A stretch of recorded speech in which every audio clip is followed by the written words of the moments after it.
Hello friends, मेरे सामने रोहन बिनानी जी हैं जो सीए फाइनल के स्टूडेंट्स हैं। इनका नवंबर 24 में फाइनल एग्जाम है।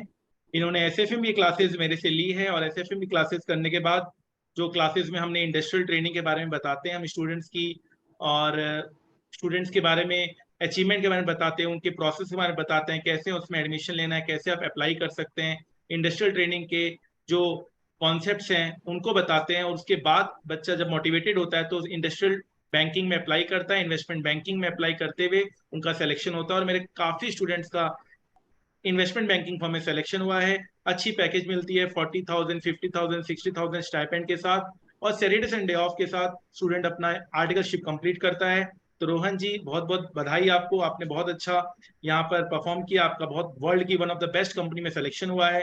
तो थोड़ा अपना एक्सपीरियंस शेयर कीजिए और बताइए दूसरे भी कैसे मोटिवेट हो सके इतना ही अच्छा करने के लिए। सबसे पहले तो पहला स्टेप क्या होता है? स्टेपिंग स्टेप ये होता है कि पहले पता होना चाहिए कि इंडस्ट्रियल ट्रेनिंग भी होता है। बहुत सारे लोगों को ये नहीं पता होता कि student industrial training investment banking firm में कर सकते हैं। वर्ल्ड की बेस्ट कंपनीज आजकल सीए इंस्टीट्यूट के साथ मिलकर टाइप करते हुए हमारे स्टूडेंट्स को अच्छी ट्रेनिंग दे रही हैं। चलिए प्लीज बताइए। Thank you sir, thank you. आपने इतनी अच्छी इंट्रोडक्शन करी मेरी। तो मैंने जब इंटर स्टार्ट ही करी थी तभी मैं बहुत क्लियर था कि मुझे इंडस्ट्रियल ट्रेनिंग के लिए जाना है, क्योंकि मैंने जब एफएम इको की भी क्लासेस ली थी आपसे, तभी भी आप उस टाइम भी मोटिवेट करते थे कि हमें हमेशा इंडस्ट्रियल ट्रेनिंग के लिए जाना चाहिए, हमें बहुत एक्सपोजर मिलता है उससे, अगर स्पेशली अगर आपको अपने कॉर्पोरेट करियर में आगे जाना है। तो जैसे ही मेरे जैसे मेरे 1.5 ईयर्स कंप्लीट इस मई 29 को होंगे, तो उससे 3 मंथ्स पहले से आपको एटलीस्ट शुरू कर देना चाहिए इंडस्ट्रियल ट्रेनिंग के लिए ढूंढना, क्योंकि प्रोसेस भी काफी टाइम लगता है उसमें। तो मैंने जितनी वैकेंसीज ढूंढी थी कि वो या तो लिंक्डइन के थ्रू ढूंढी थी, या फिर जो आईसीए का इंडस्ट्रियल ट्रेनिंग पोर्टल है वो भी बहुत अच्छा है। वहां आपको वैकेंसीज मिल सकती है, वहां आपको बस जाना है, आपको जो भी प्रोफाइल चूज करनी है आप उस पर सिलेक्ट कर सकते हैं, एंड अगर कंपनी आपकी सीवी शॉर्टलिस्ट करती है तो आप वहां से भी ज्वाइन कर सकते हैं। तो मेरे लिए एक एक्स्ट्रा एडवांटेज जो मैं बोलूंगा वो ये था कि मैंने सीएफए लेवल 1 भी क्लियर किया हुआ है।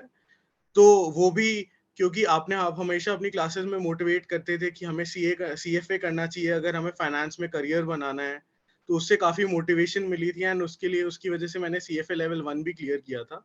तो मेन स्टार्टिंग पॉइंट तो यही है कि आप लिंक्डइन या इंडस्ट्रियल ट्रेनिंग पोर्टल के थ्रू अप्लाई करिए, आपको वहाँ वैकेंसीज मिलेंगी, आप उस पर सर्च करिए, जो वहाँ ऑलरेडी लोग काम कर रहे हैं आप उनसे कनेक्ट करिए, आप उनसे बात करिए, आप उनसे पूछिए कि उनके पास कोई वैकेंसीज हैं, और अगर हैं तो वो आपको रेफर कर सकते हैं कि नहीं।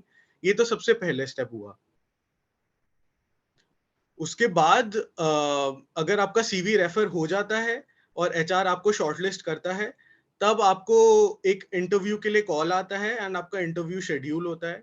तो वो जो फर्स्ट इंटरव्यू होता है उसमें मेनली आपसे फाइनेंस बेस्ड क्वेश्चंस पूछे जाते हैं, जैसे कि फाइनेंस एंड अकाउंटिंग बेस्ड, जैसे कि आप अक्रूवल अजम्पशन के बारे में आपसे पूछा जाता है जैसे मैंने एचएसबीसी ज्वाइन किया है, तो पूछा जाता है कि बैलेंस शीट में क्या क्या आइटम्स आते हैं बैंक्स की। उसके बाद थोड़े थोड़े स्पेसिफिक क्वेश्चंस पूछे जाते हैं।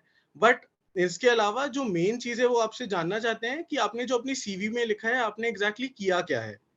तो वो आपके सीवी के बारे में आपको डिटेल्ड क्वेश्चंस पूछते हैं कि आपका पुराना पार्टिकलशिप एक्सपीरियंस कैसा था, आपने वहाँ क्या क्या काम किया, वो काम जो आपने किया वो यहाँ कैसे बेनिफिशियल होगा आपके लिए। तो उस लाइंस में फर्स्ट इंटरव्यू में आपसे काफी डिटेल्ड क्वेश्चंस पूछते हैं वो। बहुत अच्छा, बहुत अच्छे से आपने समराइज किया। तो आप मतलब लोगों को ये बताएंगे कि हाँ, ये चीज आप लोग सोच सकते हैं, समझ सकते हैं, और आप अपने एक्सपीरियंस को भी शेयर कीजिएगा। जब आपकी पूरी आर्टिकलशिप पीरियड खत्म हो जाए तो एक बार आप फिर से हमें बताइएगा कितना आपका ओवरऑल एक्सपीरियंस क्या रहा।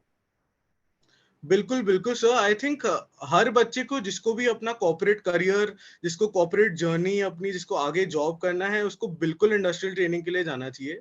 क्योंकि जब आप आर्टिकलशिप करते हैं वहां आपका एक लिमिटेड एक्सपोजर होता है, एंड आपका एक्सपोजर या तो ऑडिट में होगा या टैक्सेशन में होगा। तो अगर आप इंडस्ट्रियल ट्रेनिंग के लिए जाते हैं तो एक तो आप इतने बड़े बड़े एमएनसीज के साथ काम करते हैं, वो एमएनसीज की ऑप्शन आपको पहले 18 मंथ्स में जब आप आर्टिकलशिप कर रहे होते हैं तब नहीं मिलती। तो आई फील वो जो आपको एक एक्सपोजर मिलेगा वो आपके करियर में आपको आगे बहुत बेनिफिशियल बेनिफिट करेगा। स्पेशली जैसे जितने भी बड़े बड़े बैंक्स हैं, एचएसबीसी है, गोल्डमैन सैक्स है, जेपी मॉर्गन है, मॉर्गन स्टैनली है, मेरा तो स्टार्टिंग से बहुत क्लियर था कि मैं चाहता हूं कि मैं एक इन्वेस्टमेंट बैंकिंग फर्म में ही जाऊं। तो मेरा फोकस ही यही था कि मैं HSBC, JP Morgan, Morgan Stanley या गोल्डमैन सैक्स में अप्लाई करूं। बट अनफॉर्चुनेटली ये भी था कि मुझे दिल्ली में ही रहना था, मुझे कहीं रिलोकेट नहीं करना था, तो दिल्ली में ऑप्शन ही एचएसबीसी की बचती। Very good. चलिए, thank you so much Rohan ji. एक बार और आपसे मुलाकात होगी और रिजल्ट भी आएगा, एग्जाम भी होगा, मार्क्स भी आएगा, बहुत सारा आपके साथ अभी हमारा जो इंटरव्यू है वो पेंडिंग है। आई होप आप सफलता छूते रहें और हमें इंटरव्यू देते रहें ताकि दूसरे लोग मोटिवेट हों और आप जैसे इतना अच्छा कर सके। Thank you so much Rohan thank you for so coming much and sir. Giving a valuable time. Thank you so much sir. Thank you, thank you. और रोहन, कब से ज्वाइनिंग है? सर ज्वाइनिंग है